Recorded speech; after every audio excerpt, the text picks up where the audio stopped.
Hello learners, once again welcome to VME classes. और जैसा कि हम जानते हैं रिसेंटली 31 जुलाई को अभी हमारी आईटीआर 1 और 4 की डेट्स कंप्लीट हुई हैं, जिसमें सब लोगों ने अपने सैलरीड और बिजनेसेस जो भी अपने प्रोप्राइटरशिप्स वाले हैं आईटीआर 4 वाले, उन्होंने अपनी रिटर्न फाइल करी है। और काफ़ी ज़्यादा हमारे पास क्वारी आ रही थी कि कई लोगों के रिफ़ंड्स इशू नहीं हो पा रहे हैं।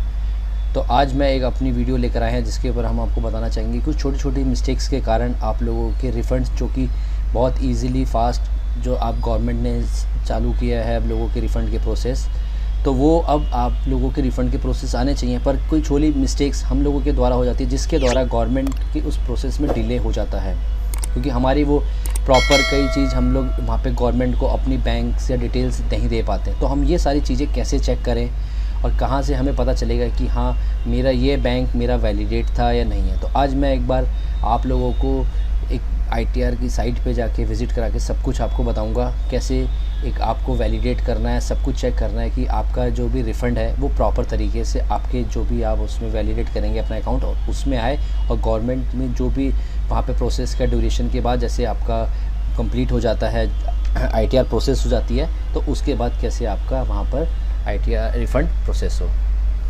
तो हम लोग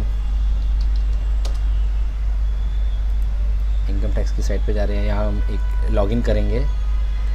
तो आपको जैसे कि आपको पता ही है कि पैन नंबर हमारा हमेशा आईडी रहता है, तो हम लोग पैन नंबर डालते हैं।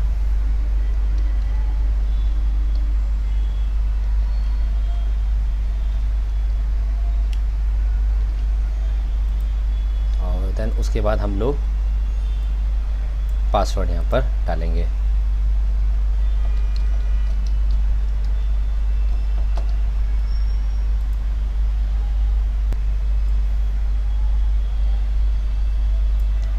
तो जैसा कि देख सकते हैं यहाँ पर देखिए कुछ रिफ़ंड का प्रोसेस देखिए पूरा कंप्लीट हो गया है, फाइल सक्सेसफुली आ गया है। पर अभी आप जैसे कि डेट देख रहे हैं 2 अगस्त को सारा प्रोसेस कंप्लीट हो गया था। तो ये तो हमारा फाइनेंशियल ईयर 21-22 और असेसमेंट ईयर 22-23 की फाइलिंग का प्रोसेस है। अब इसके बाद हम लोग देखते हैं कि जो हमारा लास्ट ईयर्स का क्या रिफ़ंड हमारा यहाँ पर हो गया। तो हम लोग ई फाइलिंग्स और आपके जो भी कितनी कौन सी होंगी इनकम टैक्स रिटर्न्स, और इसमें व्यू फाइल रिटर्न्स में जाएंगे हम लोग। तो यहाँ पे हमारे जो भी पुरानी हमारे फाइल रिटर्न्स हैं उनकी सारी डिटेल्स आप देख रहे हैं प्रोसेस वाइज आ जाती है। तो अभी जैसे हमारा एक इनका देखते हैं, इनका देखिए आप यहाँ पे लास्ट ईयर का देख रहे हैं हम लोग, assessment year, last assessment year का करंट। तो इसमें कौन सा असेसमेंट ईयर देखिए 21-22। तो यहाँ पर हम लोग देख रहे हैं देखिए 21-22 में 19 अक्टूबर को इन्होंने अपना रिटर्न फाइल करा था। कौन सा करा था? आईटीआर 4 का इन्होंने रिटर्न फाइल किया था। और इनका देखिए रिफ़ंड ड्यू हो गया है, पर यहाँ पर रिटर्न इशूड या कोई भी नहीं आ रहा है। देखिए जैसे कि उससे प्रीसीडिंग ईयर में चल रहे हैं, देखिए उनका देखिए यहाँ पर रिफ़ंड इशूड आ गया है, पर इस केस में देख रहे हैं यहाँ पर रिफ़ंड ड्यू दिख रहा है पर इशूड नहीं हुआ है। तो अब हमें यहाँ पे देखना पड़ेगा हम क्या क्या कर सकते हैं हम लोग। तो यहाँ पर हम लोग देखिए कई अपनी चीज़ में लोग क्या कहते हैं ग्रीवियांस डालते हैं, ठीक है। तो यहाँ पर देखिए ग्रीवियांस में अगर हम लोग यहाँ पे जाके अपना ग्रीवियांस डाल सकते हैं सबमिट करके। तो हमारे जोन से भी अगर हमारे डिपार्टमेंट हैं जो भी है वहाँ पर फाइलिंग ई फाइलिंग कैसा है वो सब हम यहाँ पर ग्रीवियांस करेंगे। तो हमने ऑलरेडी एक ग्रीवियांस यहाँ पर फाइल करा था, ठीक है। देखिए हमने यहाँ पर ग्रीवियांस फाइल करा था, पर उनके द्वारा वहाँ पर क्लोज़ कर दिया गया डिपार्टमेंट के द्वारा। उन्होंने वहाँ पर कहा कि ये मैंने जो भी डिटेल्स थी आईटीआर में कोई प्रॉब्लम नहीं, माइन्यूट एक प्रॉब्लम है क्या, आपने अपना अकाउंट यहाँ पर वैलिडेट नहीं करा है, जो कि मैं अब आपको दिखाने जाऊँगा आगे कैसे वैलिडेट करेंगे हम अपना अकाउंट, और फिर उसके बाद हमारा रिफ़ंड का प्रोसेस स्टार्ट हो जाएगा। तो आप देख रहे होंगे यहाँ पर हमने जो रेस करा था अपना ग्रीवियांस का, उन्होंने 28 जनवरी 2022 को क्लोज़ कर दिया। उन्होंने बोला कि ये वाला रिफ़ंड आपका प्रोसेस हमारे एंड पे नहीं, आपकी क्योंकि मिस्टेक्स हुई है उसके कारण होता है। तो अब यहाँ पर हम लोग कैसे चेक करेंगे हम लोग कि मेरा कौन सा अकाउंट वैलिडेट मैंने कर रखा है जिसमें मेरे को रिफ़ंड चाहिए। तो यहाँ पर हम लोग जाते हैं देखिए माई प्रोफाइल्स में, और यहाँ पर आएंगे देखिए लिखा हुआ है माई बैंक अकाउंट।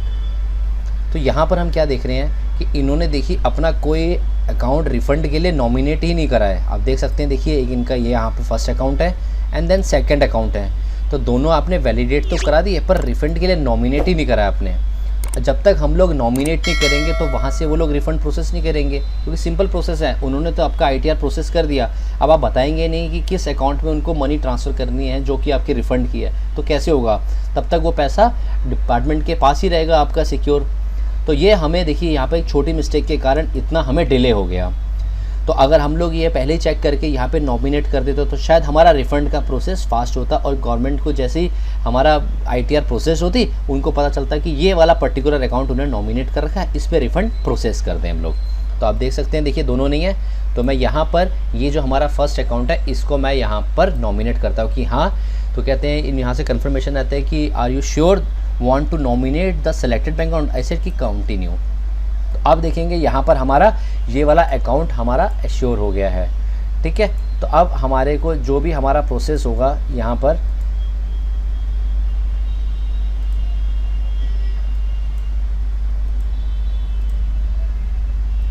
तो देख रहे हैं जब भी वहाँ पर खुलेगा, अब देखिए हमारा पहले नहीं था, अब हमारा नॉमिनेट हो गया, देखिए यहाँ पर। तो अब हमारा जैसे ही वहाँ पर डिपार्टमेंट वाले करेंगे तो हमारा रिफ़ंड का प्रोसेस, जैसे ही उनका ITR प्रोसेस हो जाएगी तो रिफ़ंड का प्रोसेस भी उससे ज़्यादा फास्ट चलेगा। और जैसे ही प्रोसेस होते सर आपका रिफ़ंड जो पर्टिकुलर हमने नॉमिनेट करा हुआ अकाउंट उसमें ट्रांसफ़र हो जाएगा, ठीक है ना। तो है ना, एक छोटी सी मिस्टेक के कारण आप देख सकते हैं कितने दिन का डिले हुआ।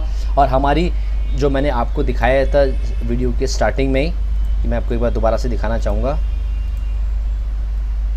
लास्ट असेसमेंट ईयर की, मींस असेसमेंट ईयर 21-22 की भी हमारी रिफ़ंड इशू नहीं हो पाया है, ठीक है ना।